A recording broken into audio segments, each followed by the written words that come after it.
এই যে পহেলা বৈশাখটা গেল কালকে, এবারকার কিন্তু যারা কাপড়গুলো আছে এরা কিন্তু ভালো একটা কাজ করে গেছিল, অনেক সতর্কমূলক কাজ করে গেছে।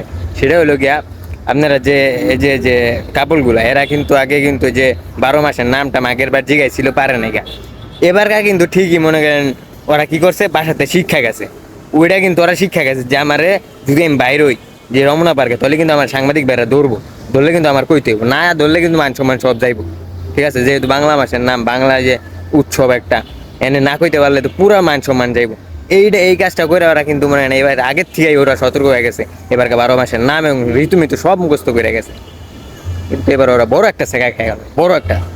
সেটা হইলে গিয়া বড়টা হইলে গিয়া সাংবাদিক বেড়া এবারকার কোনো কিছু জিজ্ঞাসা করে না।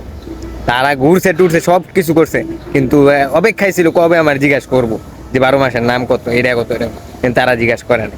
তাদের কষ্টটাই বৃথা, কষ্টটাই বৃথা। এবার যারা কাপড়গুলা ঘুরছে যে রমনা পার্কের সাইড সুইড দিয়া কাপড়গুলা, আহা বোন তোরা অনেক কষ্ট করছিস, বোন ভাই যা আসছিস, তোরা অনেক কষ্ট করছিস, কষ্টের বৃথায় গেল তোরা।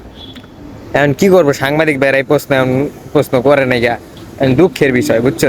যাক, নেক্সটে সাংবাদিক ভাই একটু মনে করাই দিলাম, আপনারা আবার জিজ্ঞাসা করেন, যদি দেখা হয় জিজ্ঞাসা করেন যে 12 মাসের নাম পারে কিনা, নাকি ঋতুর নাম পারে না, মানে বাংলা যতগুলো আছে নাম টাম জিজ্ঞাসা করেন ভাই, যেহেতু বাংলার একটা উৎসব। আর ভিডিওটা একটু শেয়ার করে দিয়েন ভাই এই কাপল ভাই বোন কাছে। ভিডিওটি ভালো লাগলে লাইক কমেন্ট শেয়ার করে দিয়েছেন।